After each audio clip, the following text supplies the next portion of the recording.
프랑스의 하브루타. 자, 요한복음 10번째입니다. 오늘은 요한복음 4장인데요. 4장에 이제 보면은 예수님께서 사마리아 여인과 이제 말씀하시는 그런 장면이 나오거든요. 자, 한번 보겠습니다. 네.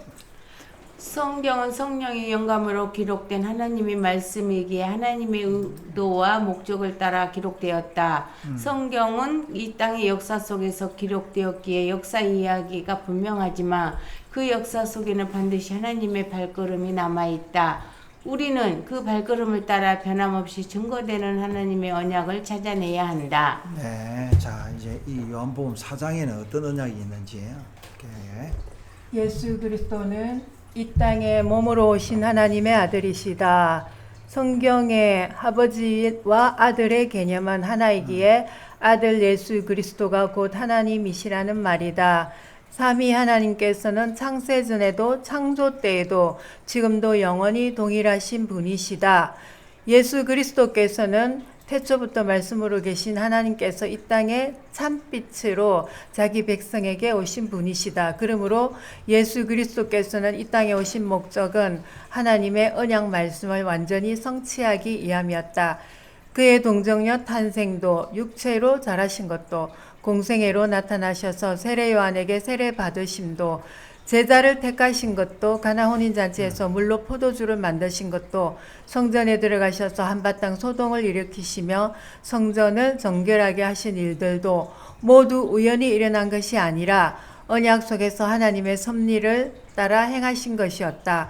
바리새인 니고데모를 만난 것도 자신을 통하여 성취된 하나님의 구원 언약을 선포하기 위함이었다. 그러니까 이 요한이 이제 20장에 가서 보면은 요한복음을 예수님이 행한 일을 기록하려면은 세상에 두기도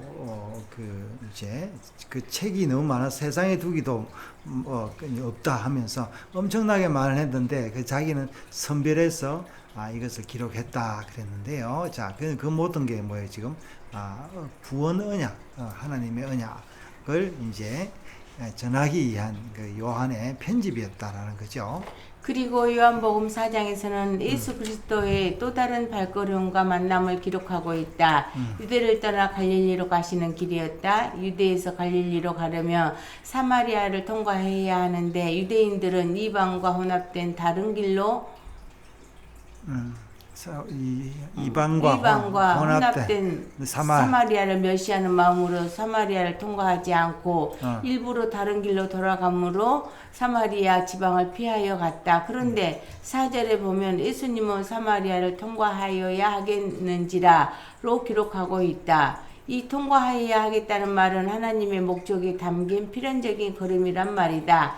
지금 갈릴리로 가는 중이지만 사마리아에 하나님께서 목적하신 일이 있다는 것이다. 성경에 이런 표현이 나오면 반드시 두 눈을 뜨고 주목해야 한다.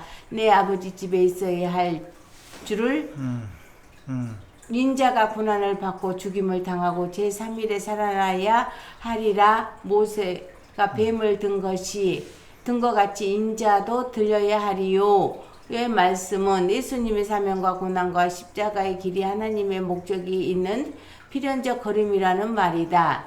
예수님께서는 사명적 필연으로 사마리아 수가 동네의 한 우물가에서 정오쯤에 물 길러온 한 여인을 만나신 것이다. 우리가 거리던 모두가 거리던 혼합과 배교의 땅인 사마리아의 성에 복음의 능력이 침투한 것이다. 예.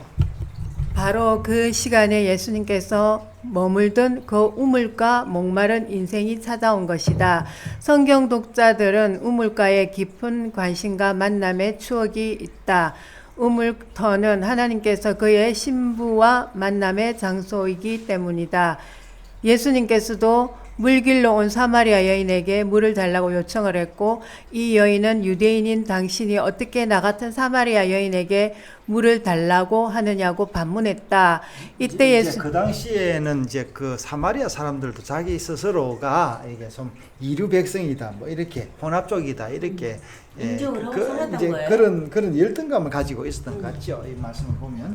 예. 이때 예수님께서는 이 여인에게 하나님의 선물과 물을 달라고 하는 이가 누구인 줄 알았더라면 구했을 것이고 그가 생수를 주었을 것이라고 했다. 이 여인은 예수님의 이런 말들을 육신을 위한 물로 이해하고 이 물을 떠올릴 도구가 없기에 깊은 우물의 물을 자신에게 줄 수 없다고 했다. 그러나 예수님은 지금 자기가 주려는 물은 육신의 물이 아니라 영원히 목마르지 아니하는 영생의 물이라고 했고, 이 여인은 예수님께 주여 그런 물을 내게 주사 목마르지도 또 여기에 오지도 않게 해달라고 간청했다. 이어지는 예수님과 여인과의 대화를 통하여 이 여인이 과거에 남편이 5명이 있었고 지금의 남자도 남편이 아님이 밝혀졌다. 예수님과의 영적인 만남 속에서 이 여인은 참 선지자시며 참 남편 되시는 주님을 만난 것이다. 그리고 예수님과 만난 그 자리에서 참 예배의 은혜를 체험하게 된다. 이곳이나 저곳의 장소로서 예배가 아니라 영과 진리로 예배드리는 참 성전으로 인도받게 되었다. 이 말을 들은 사마리아 여인은 메시아이신 그리스도가 우리에게 오시면 이 모든 일을 알려주시리라고 대답했다. 이 말을 들은 예수님께서는 그 메시아가 바로 나다라고 선포했다. 예수님만이 참 메시아요, 참 생명수이시요, 참 성전이시다. 이 예수님을 믿음으로 마셔야만 영원히 목마르지 않을 것이다.